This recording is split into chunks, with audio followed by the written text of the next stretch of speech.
Greetings and welcome, guys, gals, and non-binary pals, to episode 419 of the Words About Games podcast, the weekly gaming podcast for Words About Games. I'm one of your hosts, Amy K. Alexander, joined this week by the Halo enjoyer himself. It's Mr. Daffy Moody. Was I? Really? Howdy doodly do, everybody. It's Friday. You know what that means. It's the holiest days of video game day. I hope everyone's had a great weekend. A great week, should I say. And a great weekend last time as well. Why the hell not? And we're also joined this week by it's Mr. Vitz Patel, the Halo enjoyer. The other Halo enjoyer. There you go. That's good, everybody. Merry Astrobot Day, if it's Astrobot where you are in your part of the world. When the episode drops, it will be Astrobot Day. That game's okay. I'm getting that vibes. Yeah. Getting these vibes indeed. Like, bloody hell. I told you. I heard about it. Told you all last week. You did. I won't lie. I'll give you that one, Amy. I will give you that one. You did say. It's going to undo some of the damage in Fantasy League. That I'm with you, yeah. Dragon Age. Vitz is like, I'm not coming back. Let's go. I'm defending my title. No, I can't do Dragon Age. Not gonna lie. The thing that might save me in Fantasy Critic isn't anything that either of you picked. It's Dragon Age and Silent Hill. Those things might save me. Your blue team some apologies if they actually come through. I owe no one nothing. I said nothing that wasn't factually true. This is true.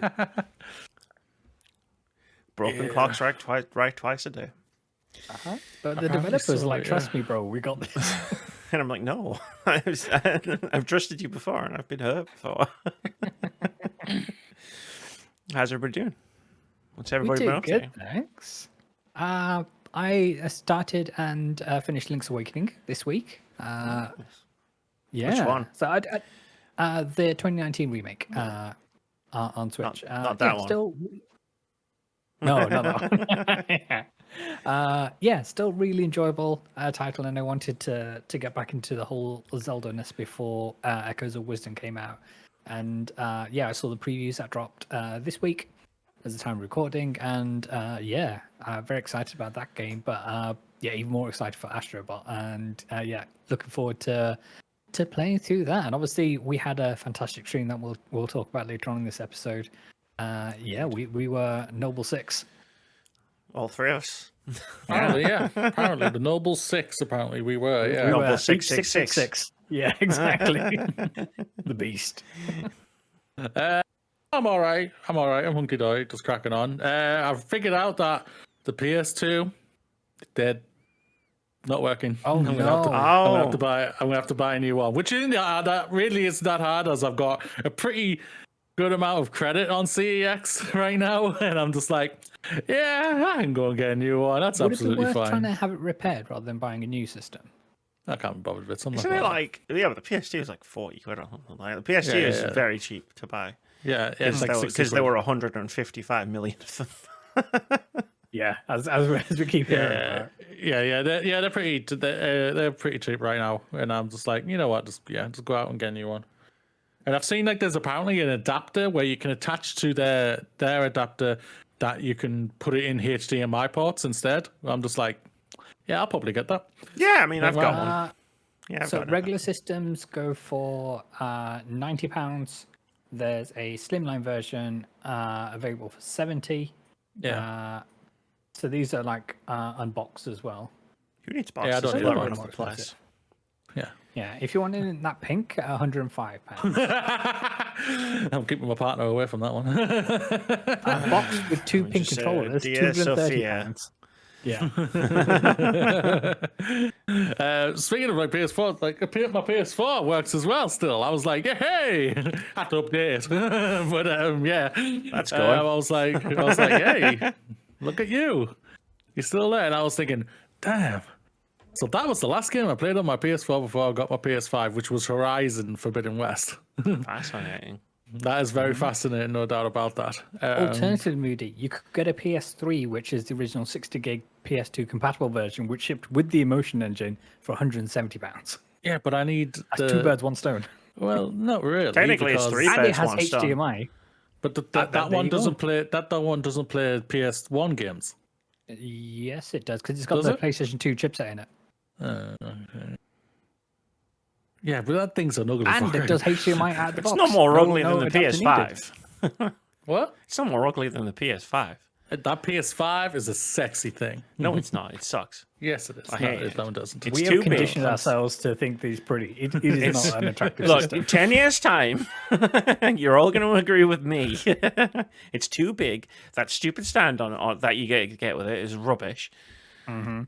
And it's Nothing's white. too Why big. did they make it white? Actually, the PS2 Slim is the best looking console of all time. Thank you. The which one? The PS2 Slim. That was like, I was just surprised. Like, it goes from this to that. I Yes. was like, how have you done this? I was a kid then when that happened. I was thinking, how have they done this?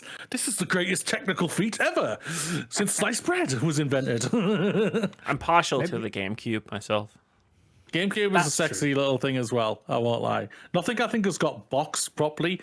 A box looking console looked well because since the GameCube, I think. Like,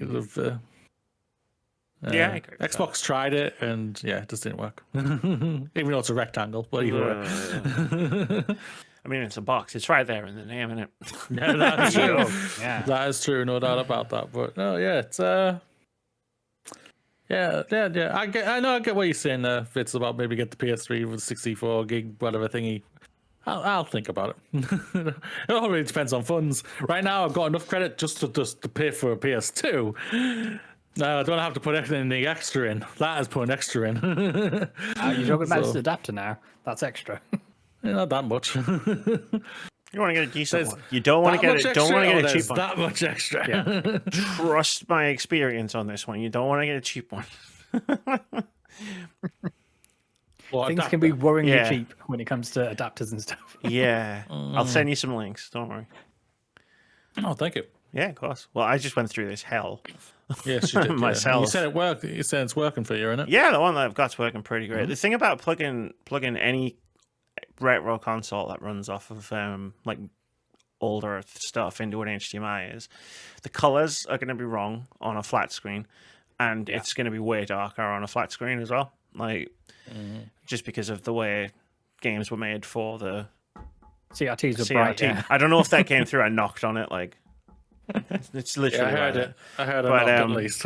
but because of the way the screens work, the CRTs were much brighter and more colorful. So like trying to like capture footage like is not great, but just in general, like if I was trying to play it through the like on my monitor, like yeah, it's fine until the scene gets dark, and then it's like I'm literally sitting here looking at the CRT, looking at the monitor, and I'm like, I can see things on the CRT, and it's just black on my monitor, and I'm like, where's that box gone? Like, there's a box there. Where the fuck is it gone?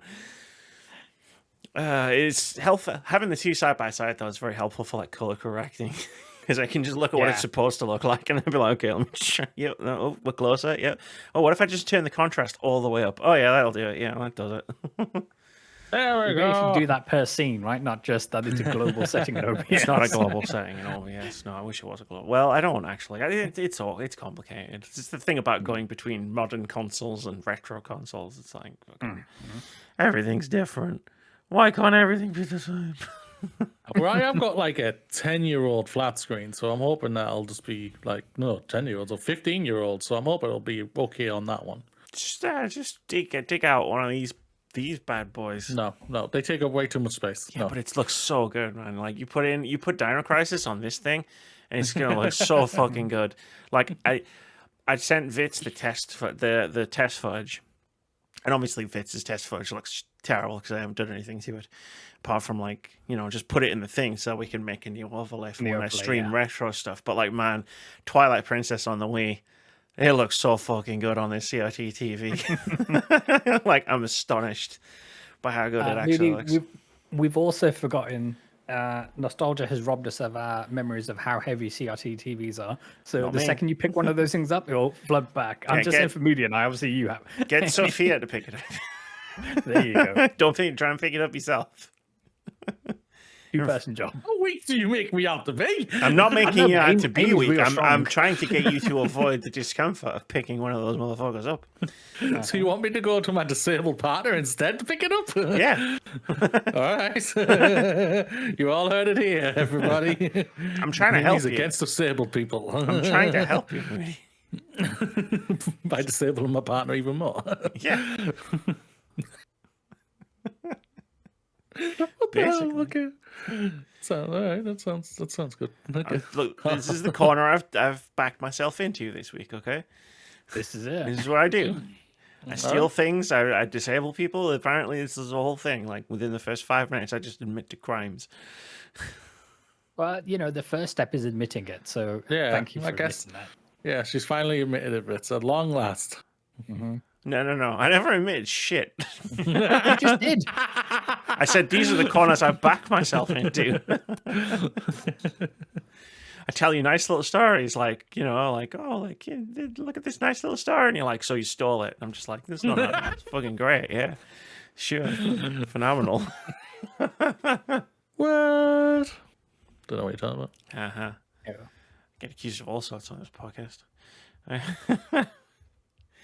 I've been buying small games. Like, it's amazing how many old games you can buy. Like, it's amazing how many old games you can buy for cheap. Like, when we were talking on Discord, and I showed you the stack of games I got, and then I was like, it cost me like £8. Yeah. But then, like, you have to have a weird taste in games for that kind of thing. Because, like, if I'm going out to buy Pokemon games, it's like, that's minimum 30 quid per game. Definitely. And then, like, this stack of, like, 6 games cost me less than £10. But, like, nobody will want to play them. There you go. So, Except me. I can imagine, yeah, they're all Amy ass games. Oh, yeah. I got some the moral plans of and this some ideas. The moral of this story is Pokemon is the problem because it's too damn high. The moral of this Yeah. story is I have a superior taste to the non-bougie game journalists, game playing people out there. So first person shooters. Nah, I didn't buy any first person shooters. No. That's what they all go for. Huh? That's what I mean. Yeah. Oh. Sorry. Yeah, I like first person shooters. I played one at the weekend. So did we. Funny Yeah, that. so did we, yeah. Weird Yeah, how that works. Apparently, yeah. Yeah, cool. We'll talk about that later for sure. Does anyone else have any funny stories for the week, or should we just jump in? Let's jump One in. last thing. Congratulations, Charles Leclerc, for winning the Italian Grand Prix. You filled my heart with love and joy, and it was so special to witness. Yeah, I watched that. It was like, yeah, it was a very good race. I'll give him that. He did a very good job. There's no doubt about that. Freaking McLaren, what the fuck are you guys doing? You guys Throwing away championship throwing is it what away. they You're do. literally handing it to Verstappen now. It's like Verstappen was probably going to win anyway, but it's just like, oh, but we could catch him. No, guys, no. We're going to make it difficult for us. Deep down, we only care about the team one this time. When it comes to singular championships for the team, for the individuals, we don't care this year. Maybe next year and everything like that. But So, it's like, for context, for those who aren't keeping up with all things Formula One, so with the McLaren team, they have 2 really, really good drivers. And typically, what you'd have in a team is you'd have a number 1 driver and you'd have a number 2 driver, and the number 2 driver would be there to support the number 1 driver in terms of let them through occasionally, defend other cars from trying to pass them, and all the rest of it. Trouble is, there would be number 2 driver, a gentleman by the name of Oscar Piastri. His manager is Mark Webber, who was the number 2 driver at Red Bull and hated his time there.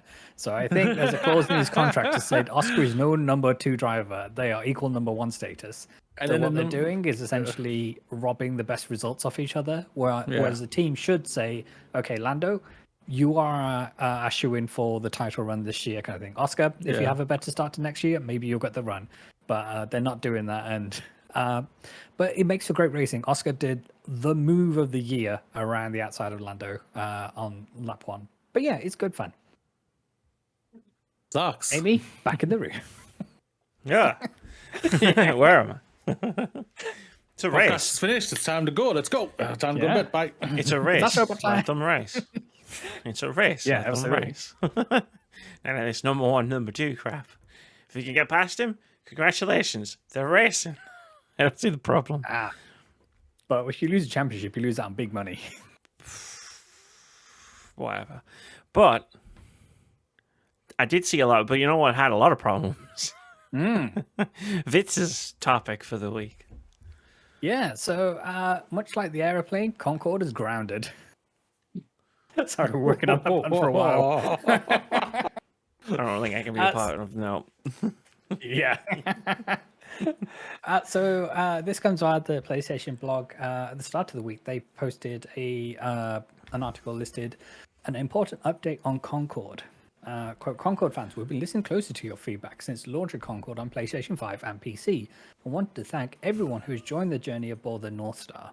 Your support and passionate community that has grown around the game has meant the world to us. However, while many qualities of the experience resonated with players, we also recognize that other aspects of the game and our initial launch didn't land the way we intended. Therefore, at this time, we've decided to take the game offline beginning September 6, 2024, and explore options, including those that will better reach our players. So the long and short of it is 2 weeks this game was up for, and then they have effectively taken it from store shelves. You're unable to buy this game. The slight silver lining is that if you have purchased this game, then you can get a refund either directly through the PlayStation Store or through whichever retailer you got that from. So Sony is just taking it on the chin when it comes to, okay, we put our quote unquote Sony marketing dollars behind this, and we made a custom controller. But I think the general gist is that Sony didn't really support this game, and it was kind of, yeah, they made a custom controller, which they don't do for every title. But that thing is now a collector's item. And I'm pretty sure that all physical copies are going to get buried in the desert next to ET. But we'll see. We'll see if that comes to pass. But yeah, Concord, 2 weeks live, and they decided to pull it. I know there has been noises from the fan base saying, well, why didn't this game release as free to play to begin with, or why can't you just make it free to play? And I think there's a lot to be said about the way the game has been designed and how it isn't necessarily just a switch you can flick to say, okay, now it's free to play, because you've got to think of the progression systems and how you're going to monetize that. And it's too fun to be free to play. Free to play games have to be annoying and slow. Absolutely. So yeah, there's a lot to rejig in order to make that a thing. The blog post goes on to say obviously they're talking a big game about whether this game will return or not. I think the writing's on the wall that this is done, and it's one of these to say, if it was to come back, then it would always have this baggage, and it would need to win back a lot of trust from a lot of people. But I think this is unprecedented that a game 2 weeks out was pulled, and my heart goes out to the team here, because from all accounts they had up to a year's worth of assets and like cinematics already done in order to do this monthly and weekly rollout of story content and things like that, and no one's ever going to see that anymore. So all that work is now down the drain, and the worst thing is if this team gets shuttered, that chances are they won't be able to take that work or have anything to show for it. So in order to like build up a portfolio or to add to the resume, they won't necessarily be able to reference any of this work, because it'll be property of Sony Entertainment and Sony Interactive Entertainment and what have you. So yeah, it's wild.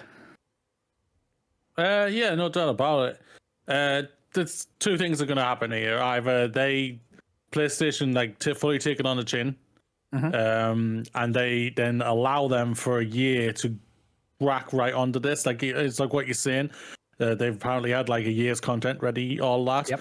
Then you go back to the drawing board, obviously rebalance it to make it into a free-to-play game, which it should have gone out as a free-to-play game altogether. In either way, get ready, give them a year, and then throw out, and gives them a year to obviously create even more content for this type of game, because this is what this type of game needs. It needs content to be ready to go straight away. Not just a freaking roadmap, but like a content just to make it even more. What's the word for me? I'm trying to look at just a more substantial game for people to be able to play. And hopefully that's what they will decide to do. I don't think that's what they will do. I think they will close the site. They will close it. I believe it is Fire Sprite. Yes. Aloy drinks Sprite, so they did the VR game. It's Firewalk. Firewalk. It's it is Firewalk. Why he decided to yep. But yes, it is. Yes. They have two fires. They have two teams that caught with fire in it. That's it blows me away that that's how Vitz remembers the two. Yeah. That's basically what I think is going to happen. Yeah. It sucks, but the worst thing is about it.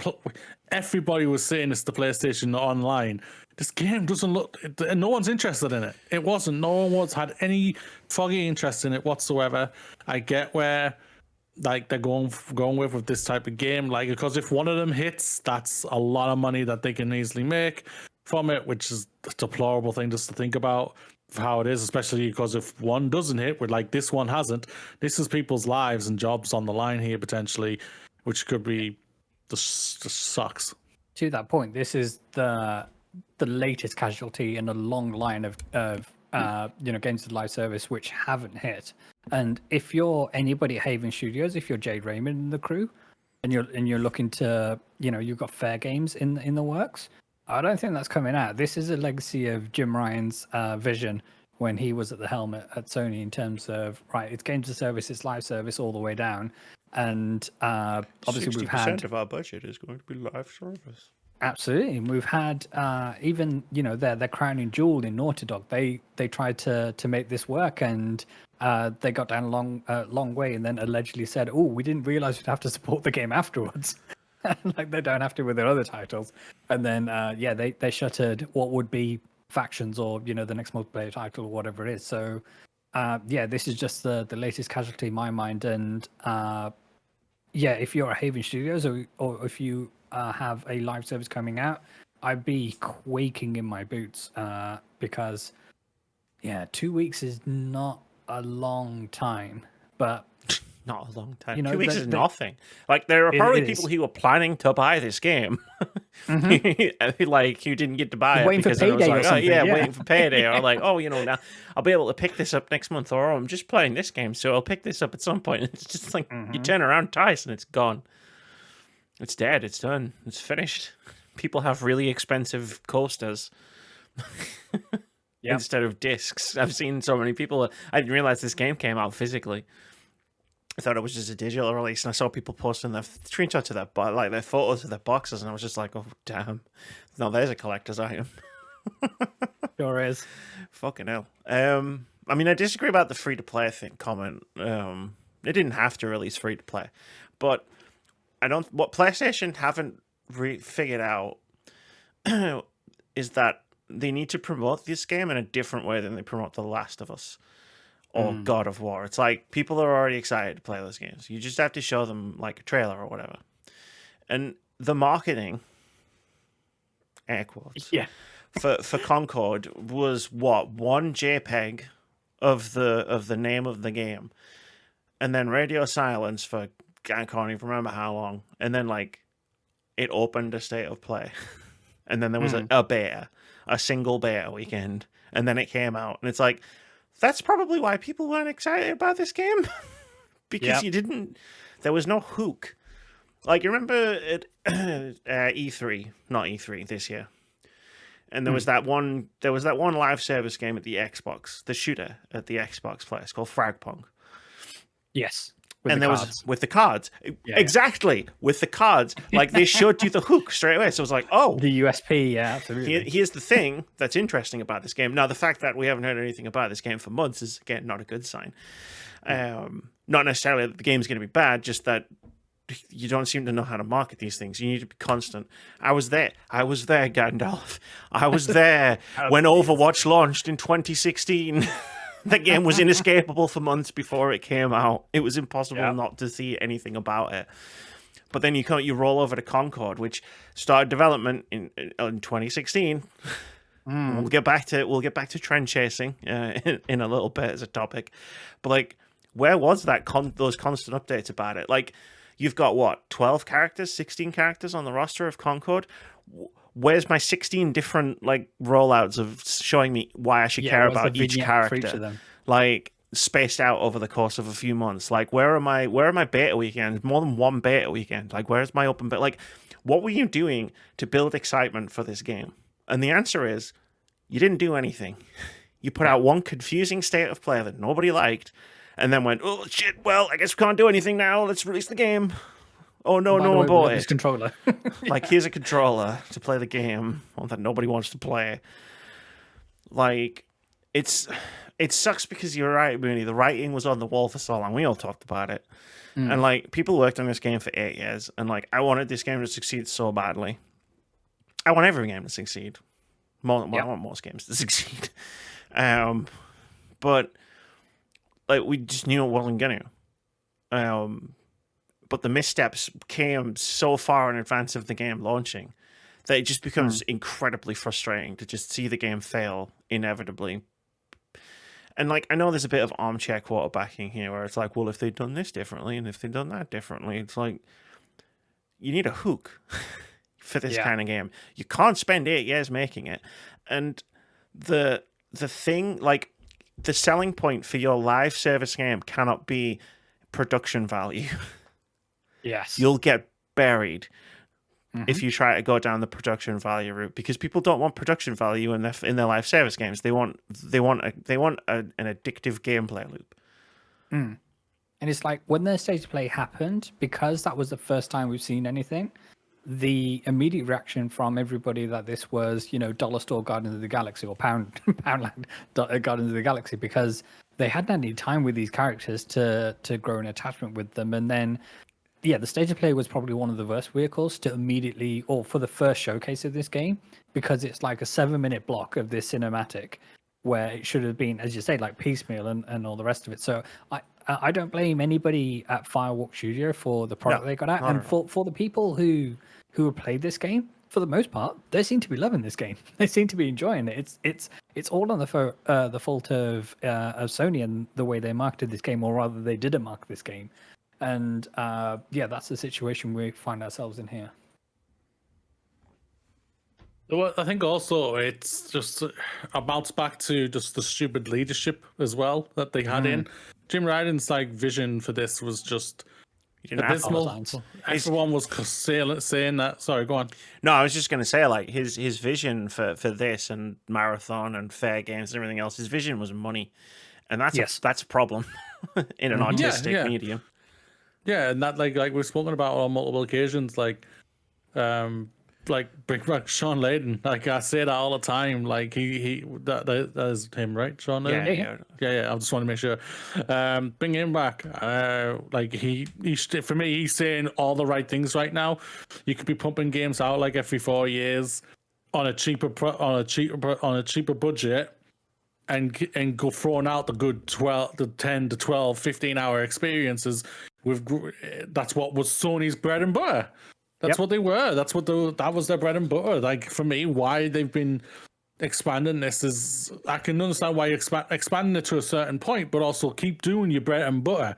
Like, and they're not doing that anymore. Like all their things right now are big, massive 20, 30, 40 hour plus games here, which I've loved. I won't lie. Like I'm pretty sure I'm going to be bringing someone up in our next charity stream. But like these are like games like Spider-Man 2 was probably too big still. Even like the first one was too big.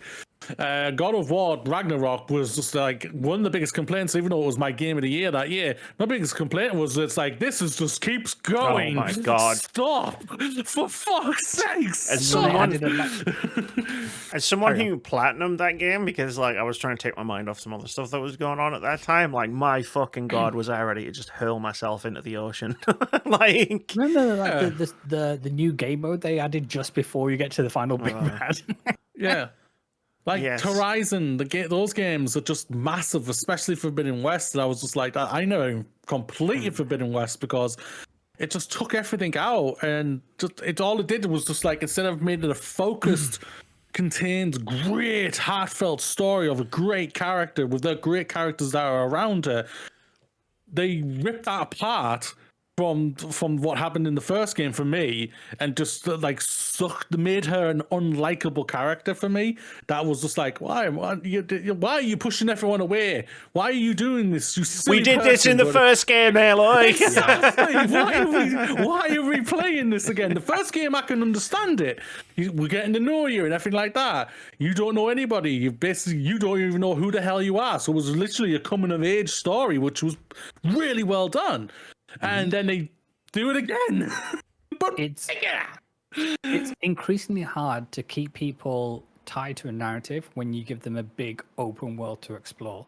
Yeah. Because it's easy to lose a thread of okay, what were we doing? Because I went off and I did X, Y, and Z over here, and then my ADHD kicked in, and the new shiny thing over here to do, and it's X, Y, and Z over here. And wait, Aloy, who are you? Why are you telling me all this? Be quiet for 2 seconds. Let me figure out this puzzle on my own. But yeah, to your point, games have increasingly, all these types of games, these kind of prestige titles, that seem to be getting bigger. I think that from the critical reception we're seeing to Astrobot, I think what's immediately refreshing is that this is a 15, 16-hour experience. And I think people are resonating with that so much. That sounds gorgeous. We can have games which are high quality, just shorter experiences, and they don't necessarily have to be cheaper in cost for the end user. Obviously, like sales and promotions will allow more people to buy it going forward, kind of thing. But yeah, give us shorter games with the same quality level, and you don't need to necessarily like bloat your existing game. Make another title from that using the same engine. Don't always feel the need to reinvent the wheel with every single title. Oh, like, I was thinking about this. Miles actually. Morales, yeah. Miles Morales to Spider-Man. I was thinking about this actually. So I've been on a bit of a binge through a few different TV shows. Obviously, we talked about Star Trek, and I've been watching Supernatural again. And like, I'm going somewhere with this because I have been thinking about like how TV shows are made or were made. Like in those days, you have 20 plus episodes. You use the same sets. You build sets. You build sets and you use them for the whole year. And then occasionally you'll go out on location or you'll build a new set for a new thing. But then like next season, you still have all of those sets and you can build a few more with your budget.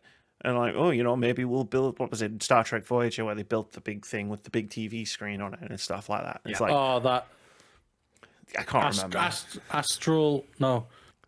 Projection. I can't remember. The astral projection room. Yes. And like why don't games do this? Like there's RGG Studio who make the Yakuza games are fucking masters of this, and that's why you get so many of these games turned around with such high quality, because they set them in the same cities. Yep, they're in the same places every time. You just go to different buildings or whatever, and like there's a different story. And it's like, why don't more games do this? God of War did it, and it was fucking great. That was one thing I really loved, and that's why God of War got turned around so quick. That's why Spider-Man 2 got turned around so quick, because it's in the same city, and you can build that map out, and you can go to different places in it. Like Tears of the Kingdom, it was like it's the same map, but you can go up and you can go down, and that was the fucking game of the damn century. Like, there's a way to build games. It doesn't have to necessarily be we're going to build a whole new game from scratch. Yeah. Okay, great. That's going to take 8 years minimum for you to do that. Like, we're at that point now. Fingers crossed the trends haven't changed in that time. And that's where, and that's the other thing I was going to say. Fingers crossed the trends haven't changed, because this game went into development when Overwatch was popular. That was a long ass fucking time ago. Like, and I can see why you would start building that game. Plenty of studios did that. But like, even when Paladins came out 2 years after Overwatch, it was starting to get a bit tired. And it's 2024. It's 8 years later. Man, everyone's over Overwatch. And you know what they're going to play if they want to play Overwatch? Overwatch. Yeah. Unless they have that. Unless you're like a Marvel and you can do Marvel Rivals because people have attachments with those characters. But that's a hook. Shortcut. Yeah, that's it. Yeah. What was Concord's hook? Like, we're sitting here on this podcast. None of us have played Concord, and we all saw the same things for it. But I'm pretty sure we did, because we all watched the State of Play and we all watched the one where they showed the picture of the logo. Can you tell me what the hell you do with? Like, it's a hero shooter. Yeah. So we all know that. What kind of game modes are in it? What are the characters? Sure, what kind of characters are in it? What are the different abilities? Like, we've all seen all of the marketing of Concord, and we know nothing about the game. That's fair. Like, just so you know, it's called the Astrometrics Lab. Right, not the Astral Projection Lab. Got it. That makes more. I was way more close. sense. I said Astro. Yeah. Astrobot Lab. Yeah. The Astrobot Lab. Yes. You can't chase Yeah, trends anymore. Like the development process of a AAA game, like indie games can change trends because they're going to make smaller versions of whatever fucking thing is. Like, you know, you take one thing that works in Overwatch, just to use that as the example. You take one thing and do it really well in an indie game at a smaller scale, at a smaller cost, and for less money. Like, Overwatch wasn't free when it came out, just like Concord. But I remember going to Asda and buying it on launch day. It was wild.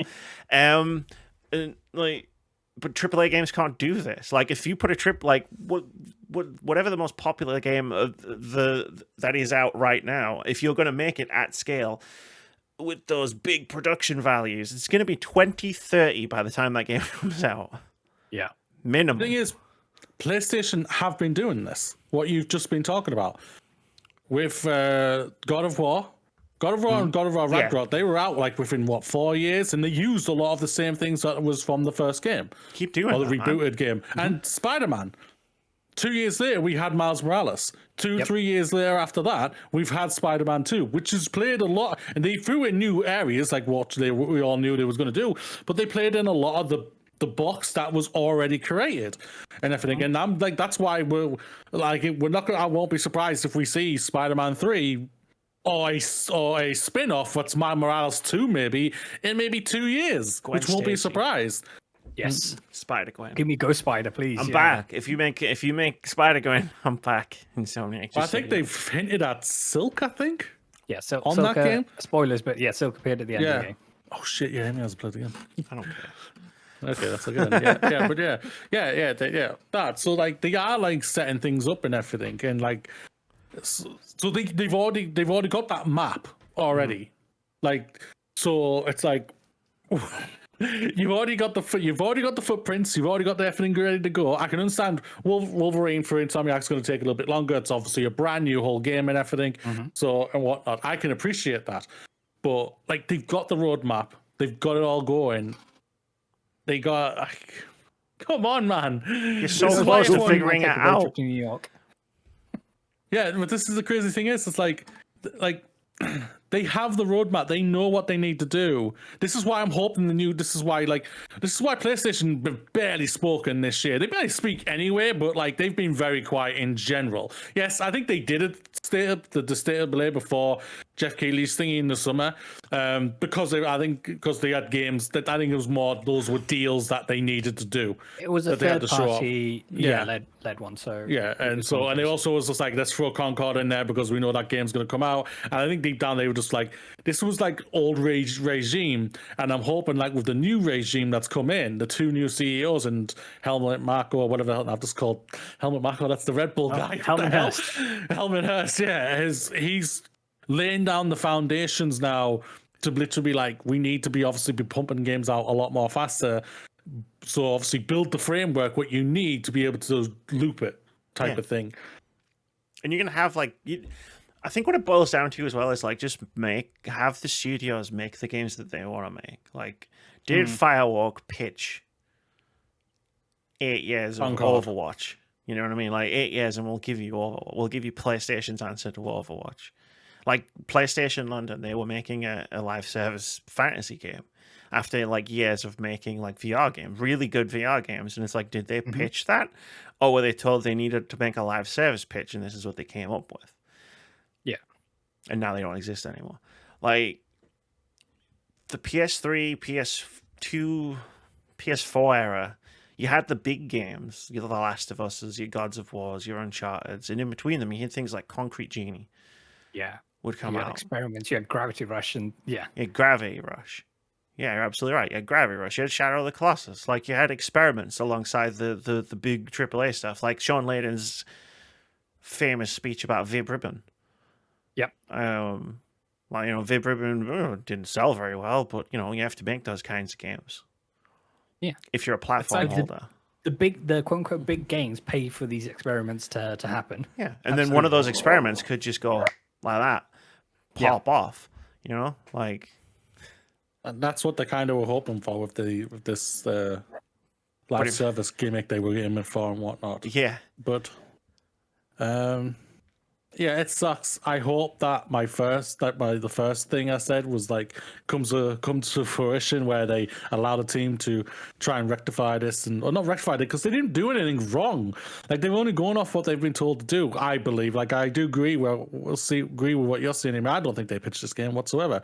I think basically Jim Ryan, when he came to said live service game, live service game, live service game, live service. Hey, fucking you pick it, you do it. I want it out within 4 years. 8 years later, oh shit, I'm done now. And I think he saw the writing on the wall and he was just like, well, this is going to go down like a lead balloon. I'm out. Peace. His little studio term is just like, well, I'm done either way. Like, time to leave with my golden parachute. Basically, This is why I'm terrified for Haven Studio, and it also sucks, and I've talked about this the last couple of weeks, hinted at it at least on the podcast. It fucking sucks the way people talked about this game from minute one it came out, man. Like, from minute one it came out, you'd fucking a bunch of shitheads who are now blocked on my social medias just constantly posting updates about, look at how many people are playing this game. Lol, nobody's playing this game. And it's just like, can you give it a fucking rest? Like, I'm sick of it. I'm sick of seeing concurrent player numbers. Like, oh, look, more people playing this game than this game. Like, who cares?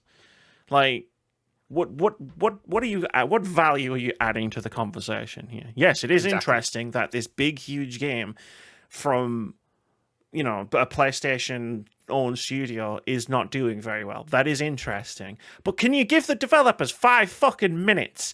Like, exactly.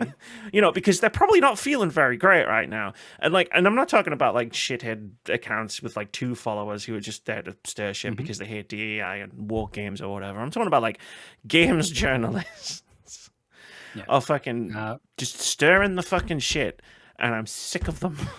And that's not like all games journalists. I mean, these specific games journalists who I'm not naming. Oh yeah, I'm aware of the ones you're talking about. Yeah.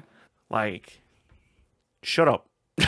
If you've got nothing to add to the topic, be quiet. That's why, because they're not journalists. They're just fans and who just want to stir shit up. That's all they are. So.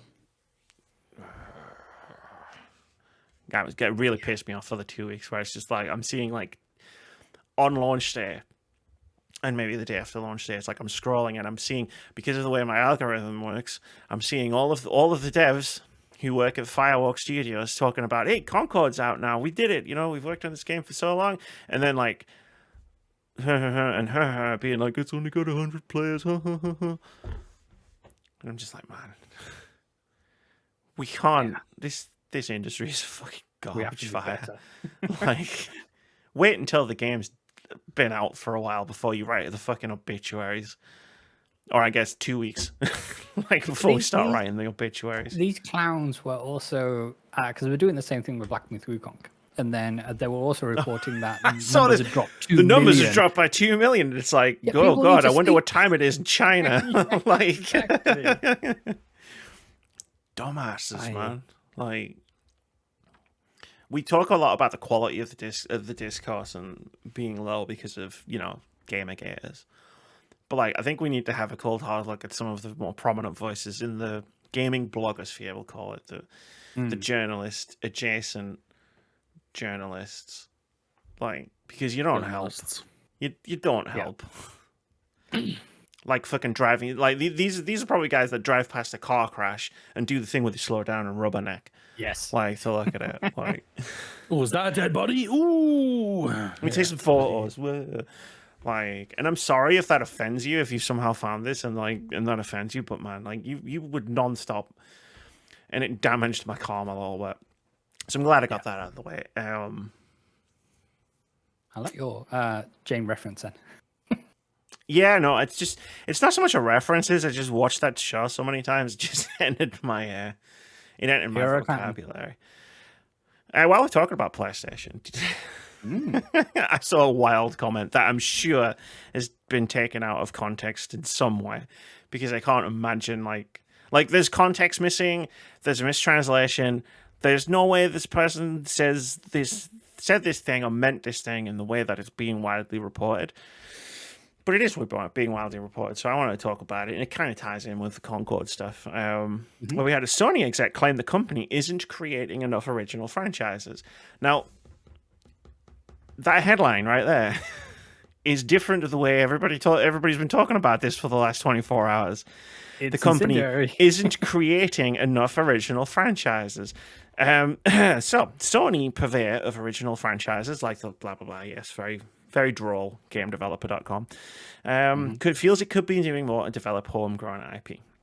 Speaking in the Financial Times about the company's place in the world of entertainment, Sony Chief Financial Officer Hiroki Totoki, what a name, said it needs to start building new original franchises. Quote, whether it's for games, films, or anime, we don't have that much IP that we fostered from the beginning. We are lacking the early phase, and that's an issue for us, end quote. So, the quote as I posted it in Discord, because we had a discussion about this last night, was, we don't have enough original IP, is what he said. Not what he said. I'm staring at his quote right now. We're lacking the early phase of IP, and that's an issue for us. And I agree. That is an issue for Sony right now. Like, they have a shit ton of original IP.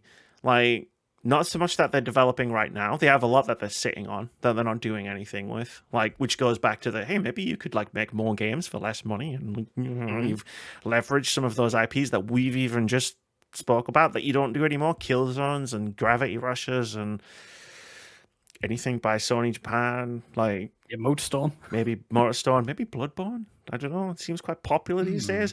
But like, what he seems to actually be talking about is developing a new IP. Which, you should be doing that. You should always be doing that. Yeah, because you never know what the next big thing's gonna be. I mean, unless you're Microsoft, then you should buy everything and then completely barren when it comes to new ideas yourself. And then get them to make, sequels. And it's like, guys, what the fuck are you doing? And then close all the studios after. And then when one makes a brand new IP that pops off and everybody loves it, you close the studio. Like, no. Yeah. It's remakes and sequels only. We can't be having original ideas. This is Microsoft. The worst thing is... Go ahead. No, go. I was going to say, to your point about being experimental, with these IP that have some amount of cash or cachet kind of thing to say, people still recognize the name and they have some form of attachment, those are the ones you can take experiments with because you can make smaller games and you have a little bit of buy-in of people, that name recognition. You're not building from ground zero. Was just the point I wanted to make in terms of, you can do a new Killzone, but you can have one that's more story focused rather than it just being about trying to compete with your Call of Duties and whatnot when it comes to like fast paced action and all that jazz. And it's try and do something novel. And if it doesn't work, that's fine because it's going to be a smaller title. It's going to be experimental to begin with. And Killzone was, for all intents and purposes, it's dead in the water as it is because it's dormant. So you're not going to damage it in any way. Yeah, so. There's two different approaches to this that I find fascinating that I've seen in the past. One was the Square Enix Collective, which I don't know if anyone really remembers because it doesn't really do much right these days. But the Square Enix Collective had a two-pronged focus.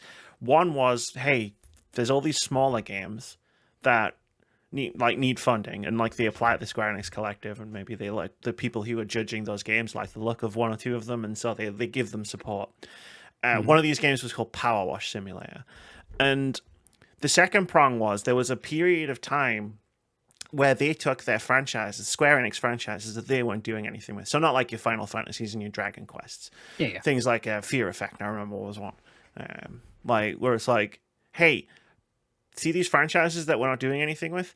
Indie devs, pitch us your ideas for what you could do with these franchises, and maybe we'll fund some stuff and make some stuff. And they did that too, and it was really cool. It wasn't wildly successful apart from things like Power Simulator. It wasn't Call of Duty numbers, but I imagine they did pretty well with them. And the other one goes back to a NoClip documentary I watched about Horizon Zero Dawn, which is how they came up with that idea, because they realized they didn't want to make a new Killzone. And PlayStation were like, cool, if you don't want to make a new Killzone, what do you want to make? So they got everybody in the studio to pitch ideas. And then they had a big meeting and they looked at all the different ideas, and then like eventually they landed on Horizon, what we would know as Horizon now. And it's like robot dinosaurs. And like that's a great way to do it. Instead of like walking up and going, we need a game that's a live service game. It's like, what do you want to make? Tell us, and we'll help you make the best version of that possible. Like, I doubt Guerrilla Games wants to make another Killzone, but maybe there's another studio out there that would be like, hey, we've got a great idea for Killzone. Like, we could bring Killzone back, like in this way. Like, we could do this. You know, maybe it's like someone's got a great idea for a new Vib ribbon. Like, but you'll never find out if all you want to make is prestige $400 million 8-year development time games that have to be attached to the biggest name franchises you've got.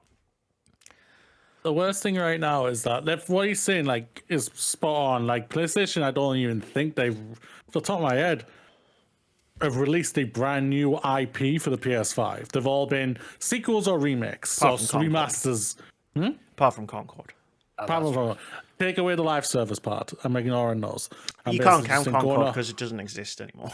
That's true as well. So yeah, the time of posting it's gone. It does not exist, which sucks even more. But yeah, he is spot on. Like they haven't invested in brand new IPs to story-based IPs. That what I stand by all the time was what's PlayStation's bread and butter. It's what made them who they are. Like the thing is about like going to Naughty Dog. Naughty Dog were doing this. The thing is, they did Uncharted, then they did Uncharted 2, then it was 3. So they did a 3-long list of a trilogy, but then they released a brand new IP. And then they got locked back into the sequel, then new sequel, and a sequel, and it sucks. It's like, but the thing is, because their bread and butter is telling innovative, great character stories, they've been able to get away with it to a certain point. But like Insomniac are doing the same thing, sequel of an IP that we already know about, which is nothing wrong with it because they have been good games.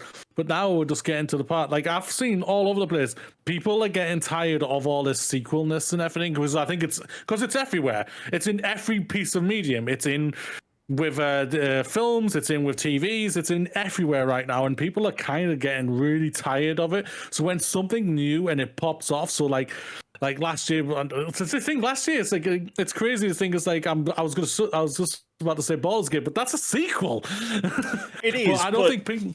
It is a sequel to a 25-year-old game. That's what I'm saying. That's the thing about it. That's what helps it. It's basically a brand new game to a lot of people, even though it's got 3 at the end of it. The Wukong game. Black Myth Wukong. Thank you. That's a brand new game, and I think that's why, because even though it's basically a Bloodborne, Souls-like type of game, people are loving it, which is, yeah, I'm happy for them and everything like that. But that's, even though it's in a genre everybody knows about, it is a brand new IP, and I think that's why it's popping up for a lot of people. But we aren't seeing a lot of it, which is a shame. Like even Nintendo are in the same thing. They do nothing but sequels mostly, for the most part. Yes, they rejuvenate and change it up with all of their games, and it pops off brilliantly, and they've been successful to it, but they've basically always been a sequel or a new version of this IP that we've already seen before. It's true. I get that. Yeah, and I am on the train of like, I wish Nintendo made more new IP. Like, Nintendo get away with it because they're not afraid to like completely throw out everything about a game. Like, look at the difference between Breath of the Wild and every Zelda game that came before it.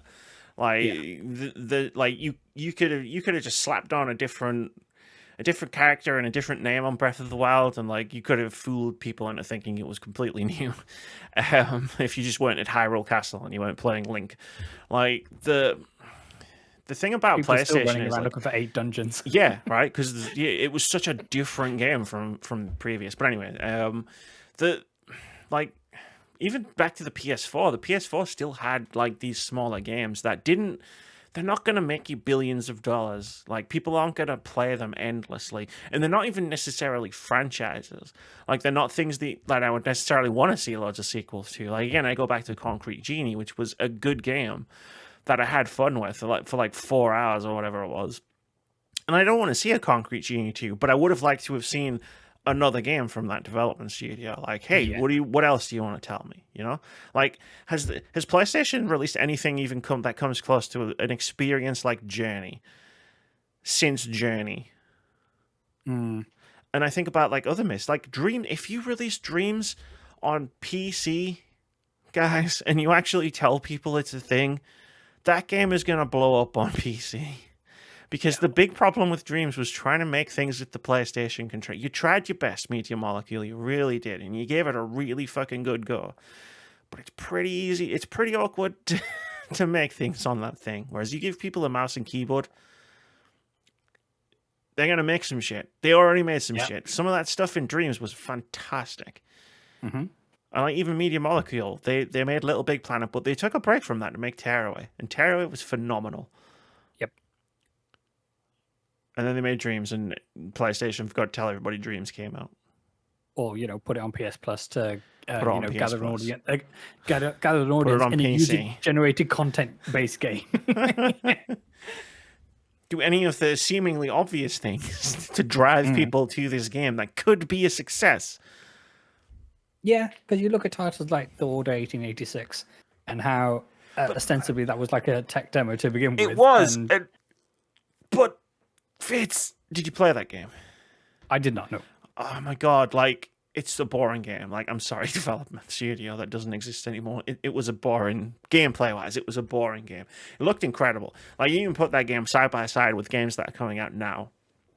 Like AAA games that are coming out now, and it's like, holy shit, this game looks like a PS5 game. But there was something there. There was potential there, yeah. Like, I noted it, like, when I reviewed it way back in the day. Like, in terms of, like, the setting, the characters, like, the ideas of some of the levels, but especially the ending. Like, I feel like the game ended where it should have started. And then it was like, oh, well, The Order 1887, because in those days, it was like, well, it's the PlayStation game, it's going to get a sequel, right? Yeah. Like, The Order 1887 might actually be really good, and then it just never happened, and it's just like, fuck sake. Yeah, and you look at the wasted potential in terms of one example that springs to my mind is the original Assassin's Creed, and yes, this is way back in the day, and the leap that franchise took when it became a franchise, and we got from AC1 to AC2, and how that was for many people a game of the generation kind of thing, and it was one of these where you've got to keep people a shot and you've got to let people do weird things. And if you pitched a game today about, right, I'm going to set a game set in the Crusades, and you're going to have to walk real slow in places, and Christianity might be the bad person. If Assassin's might be the Creed bad guy, yeah. didn't exist, and Assassin's Creed 1 came out today, there would be no Assassin's Creed franchise. Exactly. Like, they didn't, like, From Software didn't knock it out of the park the first time they did it. They made their game out, their signature game either. Like, Demon's Souls was startlingly good for a first attempt, but like, it didn't catch on. Yeah. You could argue that even Dark Souls didn't catch on. Dark Souls was a big game, like way bigger than Demon's Souls, and a lot more people played it, but it was only Elden Ring that really caught fire. And that was like 6 games later. Yeah, and it's the success of titles like Elden Ring and obviously the Dark Souls titles, which allowed that team to bring back Armored Core, Six Fires of Rubicon. Because you're like, fuck, we got fuck you money. We can make whatever we want. Let's bring back Armored Core, baby. Like, it's a depressing state that we're in. And I don't see how it's going to be improved. Like, it's great that the president of Sony, the chief financial officer. Thank you. I was just looking for it because I was like, I'm sure he's not the president. The chief financial officer of Sony is identifying issues. Like, we're not taking advantage of our IP. We're not building new experiences. But new ones, yeah. The problem is, like, at the next if they try to do that at the next shareholders meeting, all anyone's going to say is, when are you going to make the next Fortnite? Yes.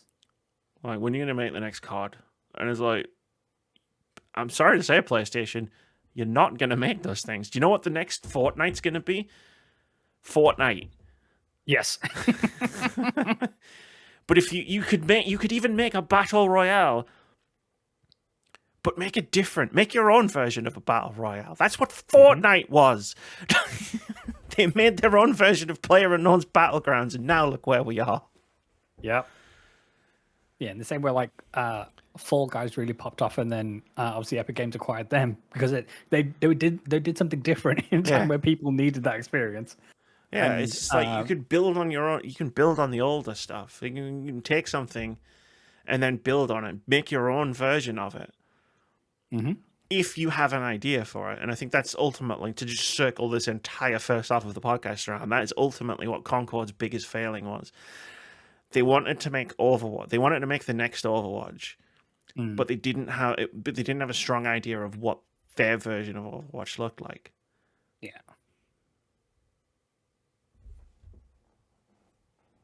Roki Totoki, though, what a name. It's a great name. It was off the tongue. My hope is that they will start now pushing forward with continuing what you're doing with, obviously, with the games you already have, but also giving them breaks to look into doing new IPs. Yeah. Like, just let your creative people, like, unleash them. Let them do what they want to do. Let them make the things that they want to make. And they're not always going to make big hits. But they'll surprise you the shit out of you.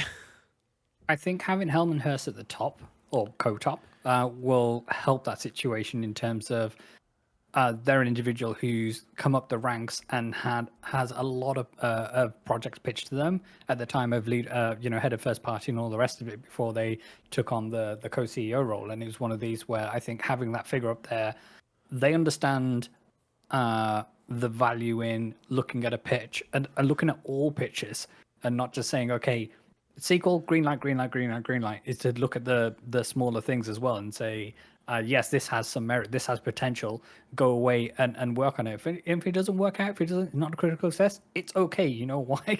Because we've got an Astrobot coming out, we've got a Ghost of Tsushima coming out, we've got an Uncharted. Yeah, exactly, yeah. The worst thing is that to companies right now, that's not okay. That's why they're doing this show, that for them right now, the show a bet of same thing over and over again. But Call of Duty's been a master of that. Oh yeah, sure. But like that's why everything that's not at the very top is falling apart. Yeah. And I think we can all see it at this point. Like it's shaking apart, like the Starship Enterprise in one of the films where they're trying to go faster than they can go to get to the Klingons or whatever. It's like I don't know where that metaphor ended up going. Like I just the industry kind of take them all.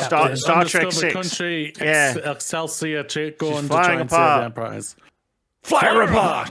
Which is where we are. That's where we are. Like that. If that was a meme, that would be a meme that describes exactly where we are in the games industry right now. But as far as like trusting Herman Hulse goes, like I hope he's the guy. But my trust in executives is at an all-time low. Fair. And it was never that high to begin with. So, like, in Phil we trust, remember that? Remember that era? Like, I don't trust any of the fucking guys. Absolutely. But let's take a halftime break. We'll do a little indie game of the week when we get back. And then Moody's going to tell... Moody, this is the most trepidatious I've been for a Moody topic yet. I want to review Buckle in, everybody. Oh, God. Oh, God, no. But I will see you in a couple of minutes. All right. Peace. What's good, everybody? I hope you're having the best day. The Words About Games podcast is fundraising for the fabulous team over at Special Effect. If you didn't know, Special Effect is a charity that transforms the life of physically disabled people all over the world through innovative use of technology. The heart of their work is the mission to maximize fun by helping people control video games to the best of their abilities. They're bringing families and friends together, having a profoundly positive impact in quality of life, confidence, and rehabilitation. Amy, Moody, and I have been working on a number of streams to bring you a whole host of shows, games, shenanigans, and more. Everything from ranking Resident Evil, becoming the noble team in Halo Reach, and finding our competitive streak in legally distinct and 90s game shows. We've got several more charity streams in the works, and with your help, we can get there. Special Effect is a charity near and dear to our hearts, and we'd love your support in raising as much money as possible to bring the joy of video games to so many more people. Simply click on the link in the description below of wherever you're enjoying this podcast, or scan the QR code you see now. That will take you to our Just Giving page where you can learn more and donate. If you're not in a position to donate, that's more than okay. Times are tough and we understand. Please consider sharing our Just Giving page on social media. It will help spread the word and the work that we're doing. Thanks for listening, and for now, let's get back to the podcast.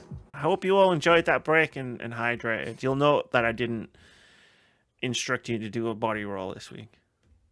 But if you did one out of habit, then we salute you. Fantastic. Like, if this becomes a thing and like people just start body rolling in and out of the podcast like half time, that's fantastic. Do a body roll. Do a body roll. But it's time for Indie Game of the Week, and this week's Indie Game of the Week is a special Indie Game of the Week, so I'm going to pass the floor of the microphone over to Moody. Here you go. Hello, everybody. It's that time again where you go out and play a game that I've helped develop. That's it. Selfloss is an emotional exploration game filled with rich lore set in a whale worshipping world. Salvalkin-inspired world embark on a journey of a healer, Kazmia, and his magical staff as he fights a mysterious evil in search of a ritual to cure his wounded soul. This game, Amy knows about this game. I think Vitz, you've also known about this game, I think, as well. Like, finally is released. It's on Steam right now. It released today on Steam. Consoles, PS5, and Xbox Series X and S are next week. Please go and check it out. This is a game like we've worked our butts off for it. A game like we fought for, and we're really happy with how it's ended up and everything. So, yeah, from right in saying this was a Steam Next Fest title. Yeah. So if you had a chance to experience it then this is out now. So if you like the vibes, then be sure to check it out. And be sure to, as with all the indie games we feature in this segment, be sure to wishlist and find our curator page on Steam where you can find a complete list of all the games we've ever featured in this here segment. And buy the game. Yes. Support the indie games. This one's out now. Normally this is cool. Sorry, go on. No, developed by Goodwin Games. That's who we worked with to get this game out. Yeah, normally this is cool looking upcoming indie games. This is cool looking and available now, indie games. Buy it now. I don't normally directly tell you to buy games, but this time I'm directly telling you to buy a game. So fucking buy it. Or I'll make you do another body roll. Oh no. Body roll into your local Steam. Body roll into Steam. Yeah, that's it. Body roll to Steam. Or next week, body roll on your console of choice and buy this game. It looks really cool. And then once you've done that and you go to leave a positive review on Steam, then end your review with and do a body roll. Do a body roll. Reference a body roll somewhere in your review of the game. It would be like the secret sauce, the code that other fellow The Words About Games podcast listeners will get. I'll see it and I'll give it a thumbs up. Yes, there you go. No body roll, no thumbs up. That's a law. What the hell are we even talking about? Moody. So yes, ladies and gentlemen, over the weekend, both me, Amy, and Vitz played Halo Reach. And it's time for me to give my thoughts on the game. Am I going to break people's hearts? Am I going to call it the masterpiece everyone thinks it is? Or is it just garbage? It's all of those things, really. It's somewhere in the middle for me. Playing this game with Vitz and Amy over the charity stream. Thank you to everybody who came and watched. Thank you to everybody who donated as well. It was absolutely amazing. We've basically hit our stretch goals, which is insane. And now we have to think of more stretch goals for the 10-hour stream that we're already going to do in a few months' time. But honestly, thank you very much. Everyone knows from my past with Amy, I'm not a Halo fan at all. So much so I owned a Halo Xbox, which is weird, along with the controller as well. But it was a beautiful game. It was a beautiful console. But anyway, So obviously this is about what happens before the first game. We're obviously on the planet Reach. And trying to get information, I'm just going to say it right now, spoilers into this film. I need to be able to talk here, so you're going to allow it if you like it or not. If you don't, skip. Amy will put timestamps this week, so and put it in for. There wasn't timestamps on last week's episode. Really? I don't believe so. Why she got to be out here catching strays? That's my question. Vitz, he wants to talk about Halo. I assumed that was all I was going to be doing. True. That's on me. Halo Reach, yes. So what did I think of this game? The game is, it's a decent game. There's no doubt about it. The mechanics for the shooting and everything go down to a T. It played well on mouse and keyboard, even though I hate mouse and keyboard, and I said that in the stream a lot. You said it lots, I complained and whined like a baby during the stream, and eventually I was able to switch to a controller where I felt more comfortable, and I think I played very well from controller as well. So it's like, well done on that. The game has aged pretty well. Like, it looked visually still really a good game, even though it's like a 10-plus-year-old game now. 14 years old. 14-year-old game now. Jeez, that's as long as my partner and me have been dating. Damn. Bloody hell. That's when the game came out. Damn. Okay. But anyway, yeah. The story, is obviously the biggest thing for me in any game these days.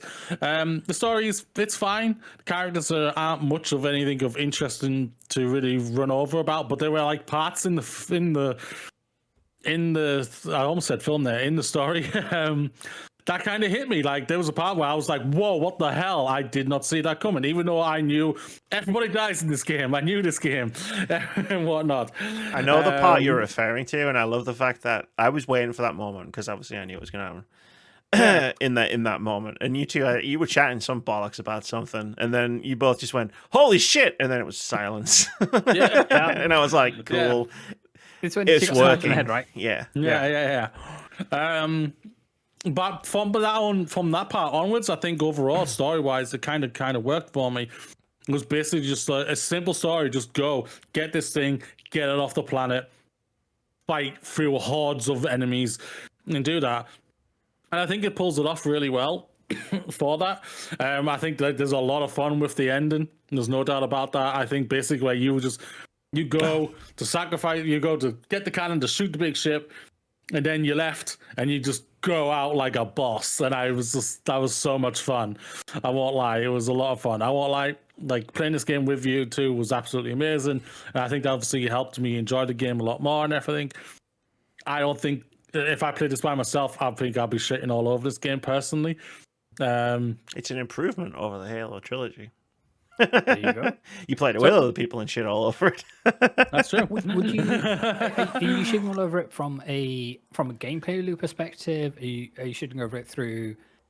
Were you able to enjoy the story more because, we made the gameplay sections go easier? I want to say because there's three of us shooting, not just by your lonesome. It was fun because of our banter and everything, and how we just get along and just crack on with stuff and everything. When it comes to the gameplay loop is just basically a horde mode game all the time for me, which I'm not really the biggest fan of, which is why I don't think I get in with the Gears of War games or anything, because that's nothing but horde mode for me personally. But this was it was a lot of fun with it, us messing up, killing each other by accident, or sometimes on purpose.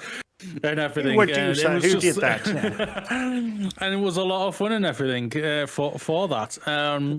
So the loop is it's a loop I've never really liked, but for me, playing this game with friends and everything, I think if I was playing, like I said, by myself, I wouldn't like it. I'd get bored really easy for that. Even if the story is probably the best story in Halo.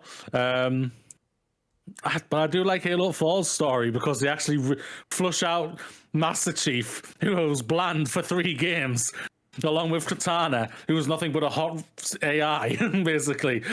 And they kill her at the end, which is funny, but either way. Yeah, it's a lot of fun. It was a lot of fun. I enjoyed myself. Well done to the team and everything who's worked on that game and everything. And yeah. Thumbs up. I can say that. A couple of follow-up questions that immediately stick to my mind. So, with the fun that you had, does it motivate you to say, okay, so Reach is the top listing in, or the first game that you can access in the Master Chief Collection. underneath It fucking shouldn't Halo be. CE. Well, you're asking what my order would be? No. As in, are you motivated to play Halo CE now? Combat Evolved. Again. I had to go through that with him the first time. I don't want to go through that with him again. My whole so the other question was obviously we played this for the first time at the weekend, and we are seeing this in a post Rogue One, a Star Wars story world kind of thing, in terms of the analogs between those stories. And obviously Reach came out in 2010 and 2016 I think Rogue One came out, and it's one of these where there's a lot of similarities between the kind of story beats in terms of, okay, it's a ragtag bunch of people, and I see what you're saying. What you're saying is Rogue One is a rip-off of Halo Reach. Yeah, I can see that. But what I'm saying is, was the kind of similarities between the two, did that make it easier for you to get on board with the story, or was it, or was that kind of, were those two thoughts divorced for you, kind of thing? I never thought about Rogue One. I won't lie, playing this game. So it's a really good analogy. You're pretty much spot on. Like, basically, Rogue One is Halo Reach. They're basically the same. Like, I was very mixed on like Rogue One when it came out. Like, it's the same thing. The story was interesting, like what they were going for, and it's like that part's really canny. But like the characters are boring and bland. Like I had no interest when they all died. The only one I cared about who died was the robot, because he was arguably the best character in the show, and it's just because he was witty. That's all. That's and yeah, and that's really it. So before it, so yeah, they're basically the same. So if I can lay out my thoughts for a second.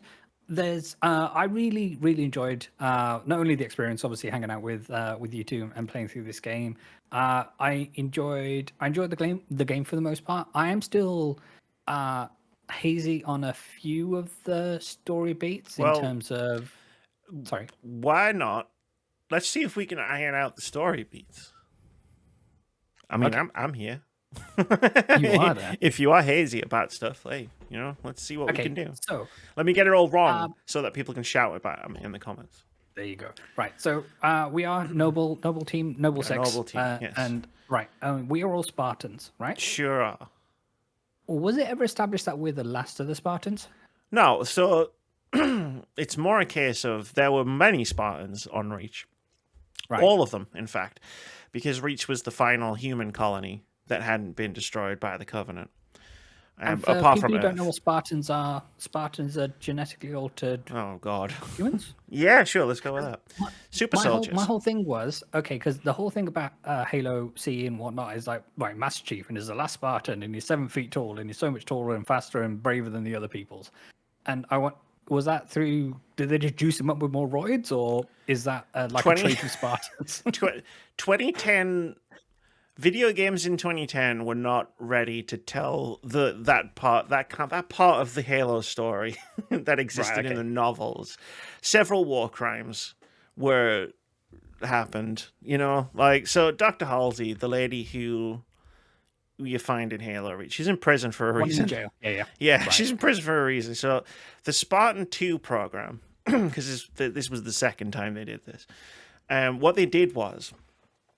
And there was no covenant when they made the Spartans. They were fighting insurrectionists, like rebels. Okay. Humans, basically. Rebel scout. Yeah. And what they did was Dr. Halsey kidnapped. I can't remember the exact numbers. You'll forgive me. It's been a long time. Kidnapped a bunch of kids, cloned them, sent the clones back to their parents, who all died horrible deaths due to the cloning procedure. And then raised these kids in a military indoctrination camp until they were 14, when she did all the genetic experiment stuff on them, which killed about half of them and maimed many others, who then washed out of the program. Then the Spartans, that are the super soldiers who fight the Covenant when they show up, are the ones who all die by the time Reach falls. Okay, and you can see why that story didn't make it in a video game in 2010. True, yeah. Spec Up the Lines were just the year before or something like that. Yeah, Spec Ops Line hadn't happened yet.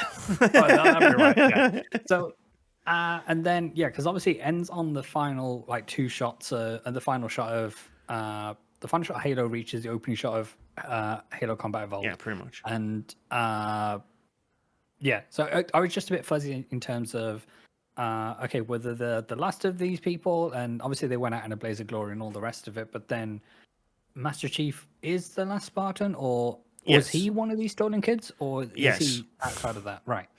They were all stolen kids. Brainwashed and indoctrinated. He just happened to be on the Pillar of Autumn. He was on the Pillar of Autumn. Yeah. This whole time. Well, the whole time of Reach, yeah. Okay. You haven't played Halo in the beginning. Let's just say in the beginning of Halo, he wakes up from stasis. Okay, fine, yeah. Because of some other shenanigans. Okay, fine. And everybody else is dead. All right then. Was that the only plot point you were hazy of? No. So then the Halo itself. So they had to get Cortana out the thing, and she was a deep ancient secret of some prehistoric civilization or something. Well, no, the AI was created by Halsey. It's the same actress. Cortana's based on Halsey. She just looks younger. And the information that they got from the thing that you take that they find on Reach is what had the Halo knowledge in there, and it's a subconscious thing, not a conscious thing. She wasn't like, aha, Halo. She was just like, let's go here. Okay, so Halo was just a pre-existing ring, and several. Yeah, we're gonna have to play the trilogy for for this part of the story. So, because I'm lost in terms of me and him. You've already played it. Like, was Halo a known thing by the Alliance, whoever they're called, the humans? To learn the answer to that question, you're gonna have to play Halo Combat Evolved. Okay. So we shall do 3. Because I just want to know if now Cortana has that information post Reach of this is the thing we should go do, and then the planet of Reach. Do they ever go back to that? I don't know. I mean, well after the war. Yeah, sure. Right. Okay. And then, but yeah, as I said, I really enjoyed the game itself. I thought the gameplay loop was fun. The actual the moment to moment gameplay was was fun. The gunplay was fun. Obviously, I wasn't the greatest, nor did I think I was going to be the greatest going into it. But I think I was confident enough. I hope I didn't hold you up too much. Not really. But yeah, we got to throw a warthog around and crash some of the cars, and yeah, it was good.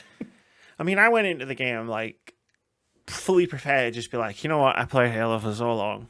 What I'm going to do is I'm going to chill. Imagine my gaming position was I'm leaning back, and I'm just I'm just going to chill. I don't want to take charge and rush off and do all the things. I just want to have fun, right? Yeah. That was you must have been confident because we had no issues getting through it.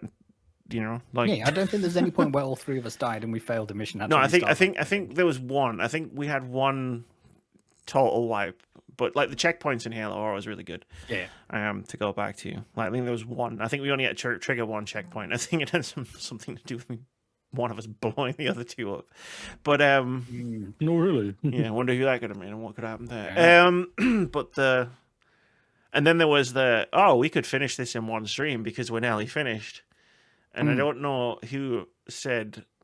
I don't know how you worded it or who said, hey, Amy. We need to lock in. You need to lock in. And then if you imagine my game of posture just went... the lean forward. The lean forward. Yeah. And then 5 minutes later, I'd run down a hill, stole a tank. I watched it back, the last level back, and I was like, dude, Jesus Christ. We got through the final gauntlet of the game in a minute and 20 seconds.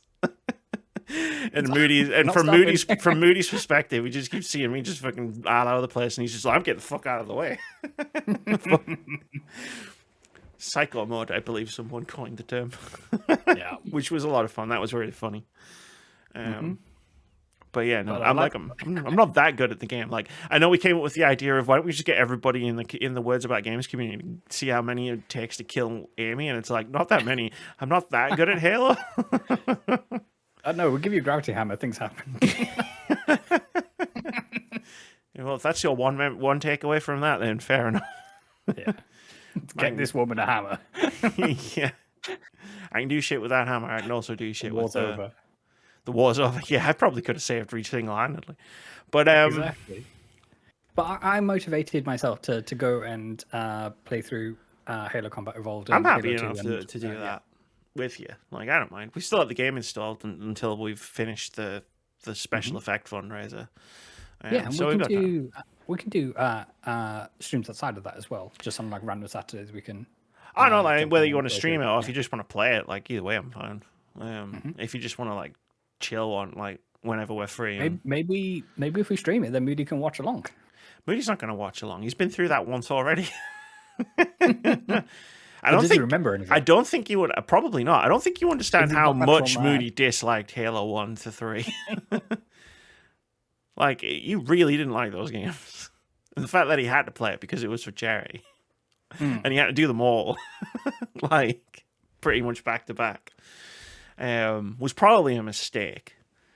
But in my defense, when we came up with that charity stream idea, we didn't know if Moody was even going to be there.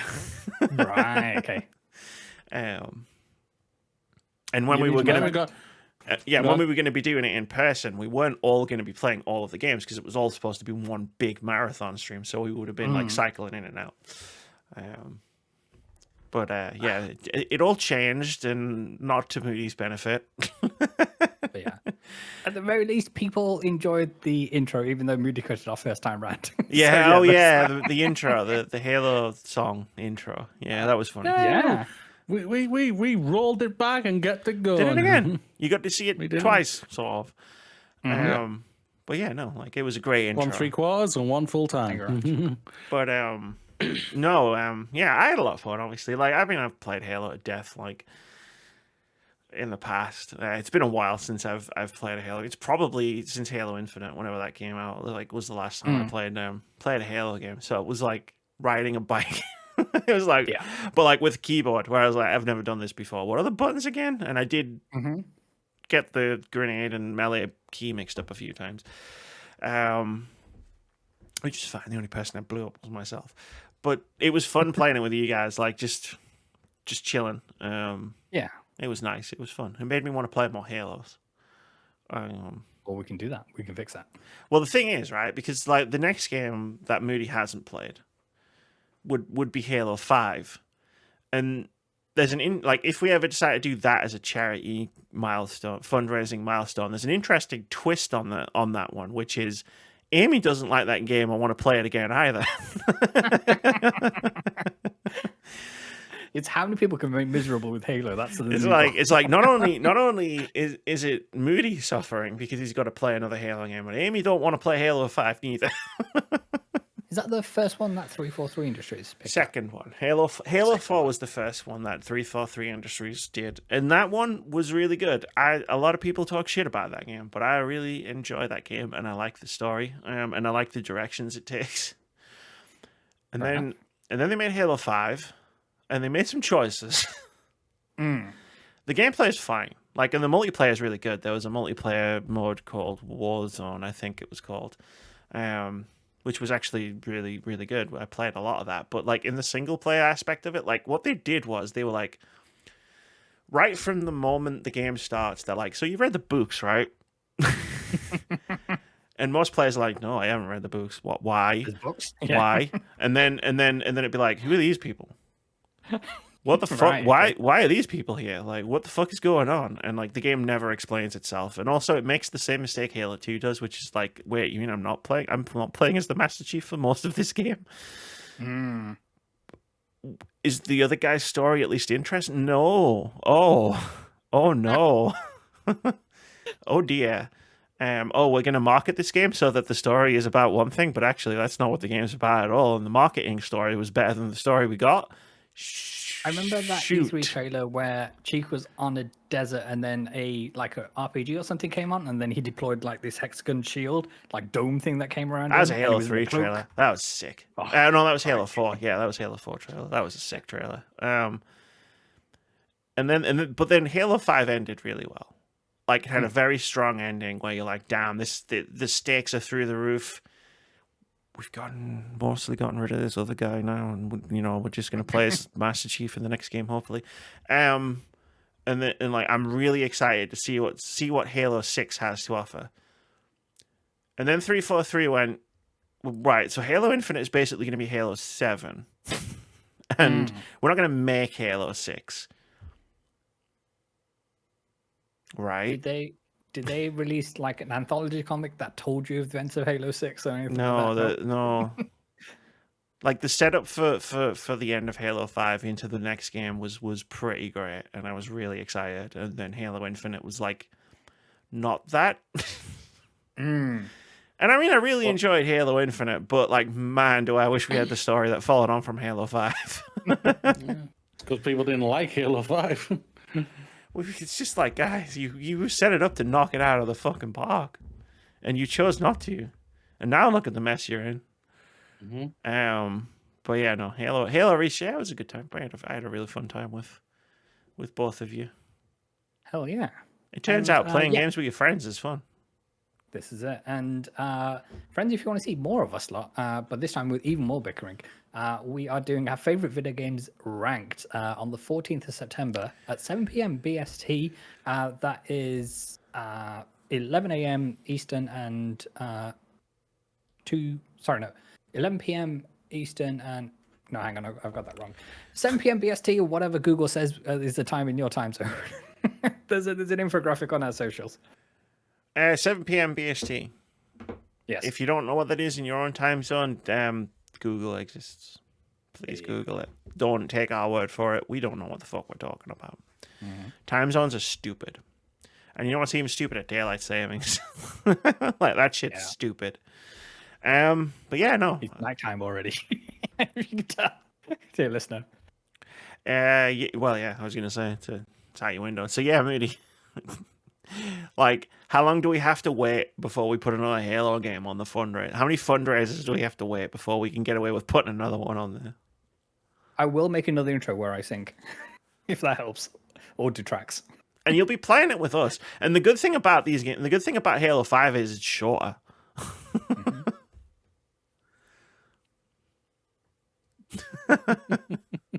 And also, you'll be torturing me at the same time.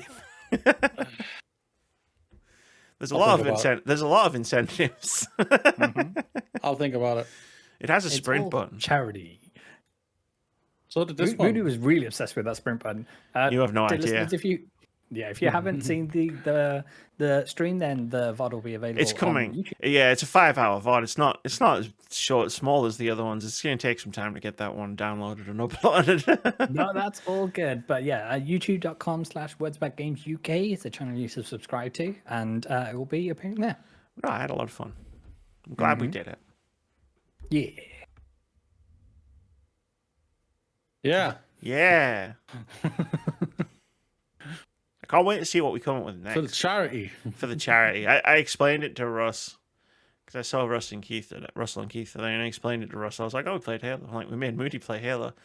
He's like, "All right." And I went, "Yeah, it's great." It turns out if you say it's for charity, you can get people to do things that they definitely wouldn't ordinarily do. Yeah, they're going to make me play a scary ass game. Yeah, the only downside is you have to do things you don't want to do as well.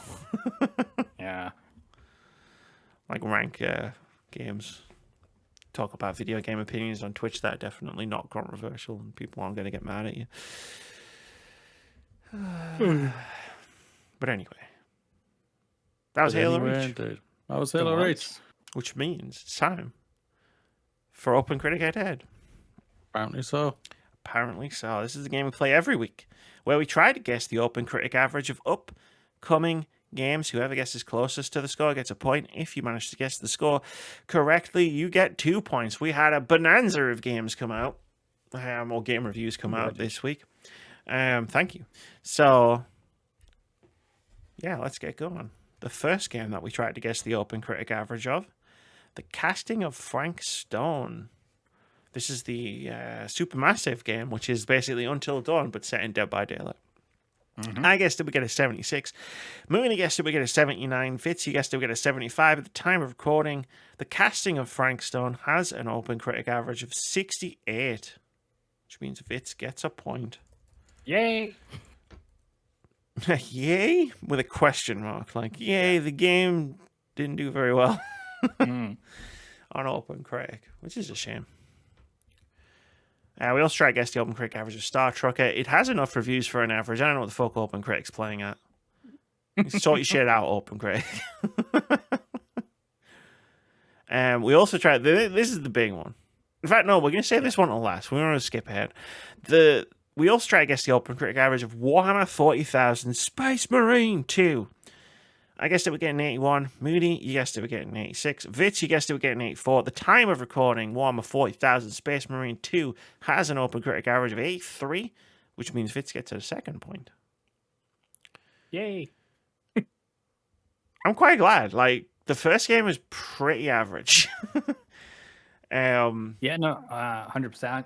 I said it on the podcast. I think this one had a lot of juice behind it, and yeah, I know. Whenever I say that, like everybody else, yeah. Disaster usually follows. But no, you were right on the money last week in terms of juice. But no, like the Tim Willits, he used to work at id and like worked on like Doom and Quake, was one of the leads on at the developer. Which I found out reading in Edge magazine last year. Then I was like, oh, this might have, as Vitz would say, the juice. And it seems like it does. It seems like it's a good co-op game rather than like necessarily like a single player game. But I'm going to find out next week when I rent it, because I'm very interested in hyper violence against aliens that definitely do not resemble the alien from Alien in any way, shape, or form. They are completely legally distinct. There was no inspiration taken from anything called a xenomorph. But lastly, the big game release of the week. We tried to guess the OpenCritic average of Astrobot. I guessed it would get a 92. Moody, you guessed it would get an 88. Vitz, you guessed it would get a 90. At the time of recording, Astrobot has an OpenCritic average of 95. Which means Amy gets the point. Congratulations, Team Asobi. You have knocked out the park. And Astrobot... I didn't believe hard enough in you. I apologize for that. And Astrobot is now the highest rated game on OpenCritic of 2024. Beating the likes of Final Fantasy VII Rebirth. Yeah, it's ahead of Shadow of the Erdtree and Final Fantasy VII Rebirth. Yeah. That is mind-blowing. Like, as someone who put the number of this game high, like I said, 92, like that still blows my mind that this is like, oh, this is like one of the best reviewed games of the year. This is the best reviewed game of the year, and is one of the best reviewed games of all time. Yeah, and I can't wait to jump in. The quiet year PlayStation have having, and they've just pop out arguably potentially one of the best games of this generation, maybe, at least of this year. You know, it's like they're just dotting along. Oh, why aren't they talking? No. We've closed Concord now. I'm like, it's been a terrible week for PlayStation. Concord's crashed and burned, and then here comes Astrobot. So it's also just to like go like deep into the stats of like the OpenCritic average. It's the 8th highest rated game on OpenCritic of all time. Tied on score with Elden Ring and Grand Theft Auto 4, which both also have a 95. The games ahead of it are Red Dead Redemption 2, Legend of Zelda Tears of the Kingdom, Baldur's Gate 3, The Legend of Zelda Breath of the Wild, and Super Mario Odyssey. Wow. That is some company. Yeah. For this little platforming robot. So for the few reviews that I've checked out so far, and at the time of recording, I haven't been able to go through many of them. A lot of the sentiment is that it captures the Nintendo magic when it comes to a 3D platformer, and it's like Super Mario Galaxy 2 levels. And I think I don't have any direct kind of context for what that actually means, but I hear it's a good thing. I know people like that one. But yeah. No, I mean, like, I've never played Mario Galaxy. Like, as I said many times, like, I'm not a Mario enjoyer. I'm still mad that you managed to snipe that before anybody else thought to even bother getting it. But yeah, man, congratulations to the team. Who made this game? Team Asobi. Right. Congratulations to Team Asobi. for making a game that I guess is going to be a strong contender for Game of the Year. Yeah, I guess Sony execs won't be calling this like a not like mainline franchise title coming forward. It was like 2023. We're not reaching any major franchise games. No. Yeah, we're not releasing any major franchise games. Even, yeah. Wins Game of the Year. I mean, I'm gonna check it out. It's on its way, from the rental place. Nice. Mine is not. I've still got Star Wars, which I haven't started yet. And my aim is to try it over the weekend. So. All right, you are gonna play it. I was wondering, like, if you were just gonna if it was just gonna sit on your desk and you were just gonna be like. No, I've installed it. It's all ready to go. Maybe the idea of Star Wars Outlaws is better than the final product. Yeah, maybe the best way you can have a good time with Star Wars Outlaws is if you just think about what it might be like. The version in your head is like to be like 10 times better than what's actually on the sticks. It might be, it might not be. Like I've seen people like really enjoy that game. Like talking about like just like existing in a Star Wars universe. Like the thing that draws me to Star Wars Outlaws is the fact that you're not playing a Jedi and there are no Jedi around. Because like playing a Jedi is cool. Playing a Jedi with a lightsaber is cool, but we've had a lot of those games. Like sometimes you just want to like exist in the universe and like maybe not have the laser sword. Maybe I do just want to like be a bounty hunter or a scoundrel, you know? Yeah, you can. It's called Star Wars Republic game, Old Republic game. You can do anything on that. An MMO. MMOs, I'm well beyond my MMO time. Like you could do the Star Wars Dark Forces 1. That was a first-person shooter, and then they made the sequel, and Kyle Katarn became a Jedi. And it's still great. It's still a great game, but it's just like, oh man, like I like being I like being a rebel. But yeah, no, Astrobot. I'm looking at the key art of it right now. I can see Aloy and I can see Kratos. There's a third reference in there that I'm not getting. The thing is, they've also got another game coming out this year in the Lego Horizon game, which could literally go anywhere. If that just pulls off the fun, what is just a Lego game, that could be a banger for the PlayStation as well at the end of the year, which is coming out soon. It's just like, that's how we basically want them to do, basically, going through everything what we've talked about them earlier on the podcast. It's like, yes, you can reinvent your old IP, but also continue to invest into new IP. And it's just like, they hopefully, like I said, the new direction from the new team is like the new leadership's going to be doing this, and hopefully, like more games like Astrobot, small games. Yeah. I want small game. What was it? I want shorter games with worse graphics made by people who work less to get paid more, work less. Yeah, and I'm not kidding. And I'm not kidding. Fuck. But that puts the current scores of OpenCritic Head-To-Head. Amy 22, Moody 34, Vitz 18, with 5 draws this week. Big lead over draws now. Draws ain't coming back. Ain't coming back from this one. This week we're going to try and guess the OpenCritic average of a few games. The first one you might sound familiar, because we did this a month ago before the game got delayed at the very last minute. We're doing it again. It's I Am Your Beast. This is Strange Scaffold, isn't it? Yes. I believe to quote Vitz, this one's got the juice.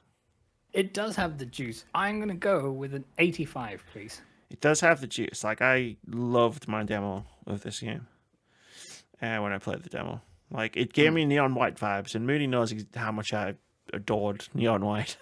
He had to listen to me talk about it. Well, you think I listened? I was there. I can tell you that. Confirming my suspicion. Moody's like, I've slept since then.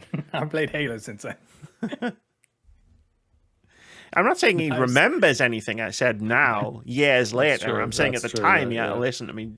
And probably the only thing he remembers is, man, she talked about that game for ages. He wouldn't fucking shut up about it. Moody's like, I've become death and I've experienced death in that time. Well, maybe you're going to have to listen to me talk about it again a week on Saturday. Yeah. Ooh. No, all you're gonna say is this is on my list because of these quick reasons, and then boom, moving along. Yeah. Not doing a fucking say this game and then I'm doing a fucking hour-long review. No. Oh, there's good. No, we're not doing any hour-long reviews. Like, no, it's game of the year podcast rules. Maybe I'll put a timer on the screen. You've got 30 seconds to give your argument about why this game isn't getting cut. Anyway, 87. Strong score. Moody, the eyes of the world turn to you. I was high on Astrobot, and it worked out beautifully for me. Mm-hmm. Let me have a look.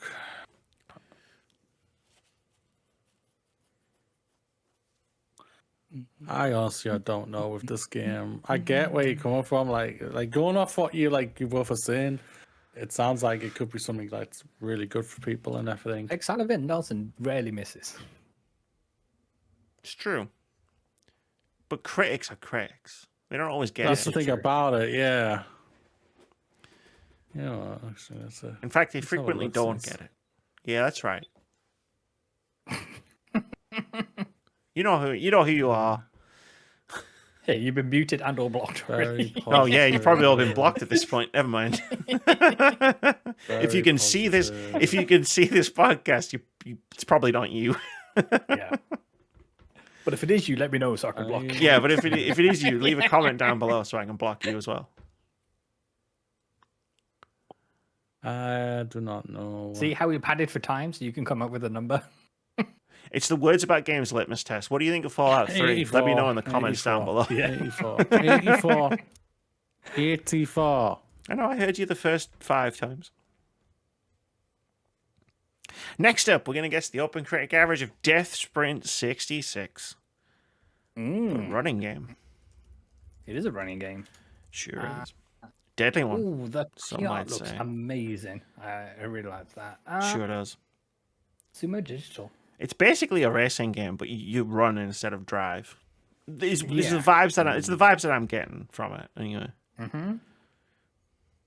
I would like to go for a 76, please.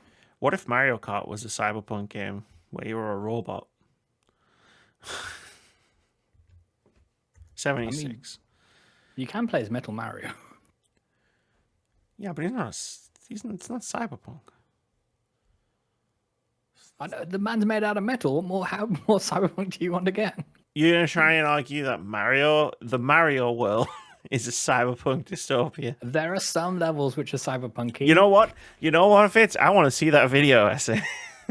make that video essay. Mario. What is it? The Mushroom Kingdom is a cyberpunk dystopia. Mm-hmm. I actually do want to see that video essay. Yeah, because there's hybrid beings all over that place. Don't save it for the script. 72. I think this game is going to be really cool, and I think all of the critics that I currently have blocked won't get it. I'm just joking. No, you're not. Maybe. Who knows? Again, what do you think of Fallout 3? Comments below.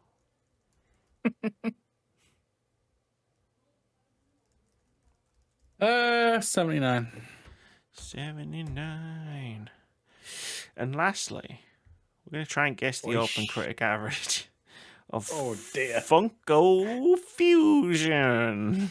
Okay, now I need to get it through my head that I'm not basing this purely off the first reveal trailer we saw at I want to say it was Summer Games First, because then it showed up in a recent Nintendo Direct, and it still looked bad, but it didn't look as abysmal. I'm still gonna say 50. Damn. Not holding back. Whoop. Oi. Pretend you didn't see that. Based on the first trailer, I would have gone 35. Yeah. I don't know, man. Like, I'm trying to set aside, like, my general feeling about Funko Pops. Like, Well, Moody's about to give this game a 90, so we'll I see. don't really like the design. I just don't like the design of Funko Pops. Like, but it's like I'm trying like not to let that influence like what I think the game might be like for game critics. And I'm looking at the screenshots right now, and all I'm seeing is Funko Pop, which isn't helping. Like, what kind of game even is this? Funko Fusion is a third-person action game that's all about celebrating fandom. Oh, 3. That's going to be my guess. Play with some of your favorite characters across team, blah, blah, blah. But what do you do? Unlock characters. Each character has special moves. Explore your favorite franchises in game form. Shoot, blast, and whack enemies in ranged and melee combat. Craft gadgets and items to give yourself an advantage or to unlock hidden areas. It's Fortnite. There you go. Like, I'm looking at a GIF. I'm looking at a GIF of the gameplay, and it just looks like Fortnite with Funko Pops. Yeah. 69. Never fails. Nice. Is Moody just going to go 88 to go through the B numbers? We hit all the beams, baby. Yeah.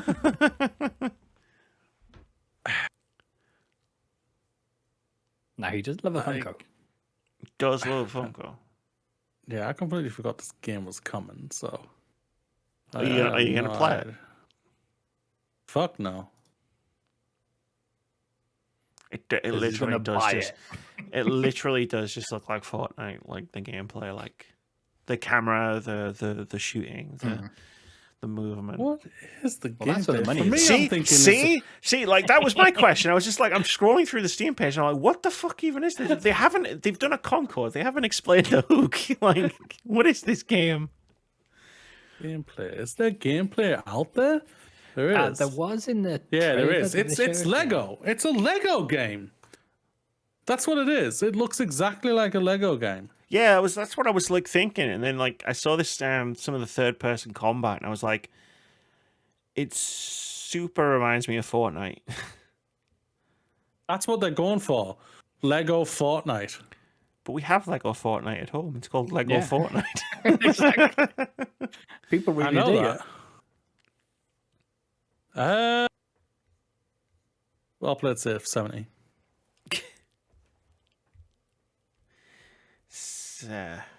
Moody has already won this game in like February. Mm-hmm. I always forget that note exists. All right, cool.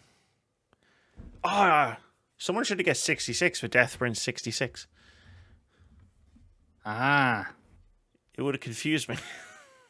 And I might have just put, yeah. It's got 66. Yeah, it's in the name. tracks. Yeah. All right, cool. That's fun. Wait, which one of you is a unicorn? You get anonymous animals as icons in the top of the dock, and one of you is an anonymous unicorn. I don't think it's me. Because on my view of Moody the just Google Docs, yeah, more fabulous. I've got an anonymous chinchilla. Chinchilla, yeah. that'll be me then. All right. You, my I'm friend. I'm You are a assuming unicorn. You're an I'm a anonymous unicorn. unicorn. Oh, how nice is that? That is pretty nice. I do a fantasy critic check-in, but there's not really much point because the Astrobot skull hasn't been added to the game yet. I think any good work that's going to do will be undone when Dragon Age comes out, which I foolishly counterpicked. But it was right to do so at the time. It seemed like a good idea at the time. It did. Is the Like all downfall of many people. Mm-hmm.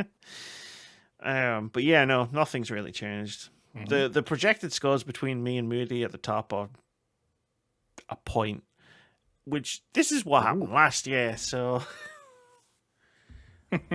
my team's locked in. That's true. That game Yours that is didn't full. have any reviews finally got reviews. Thrasher. Oh yeah. I got 7 points out of it. Nice. Which, you know what? Considering it was 0 and I couldn't get rid of it, like, I'll take 7. Absolutely, it's better than kicking the teeth. Exactly.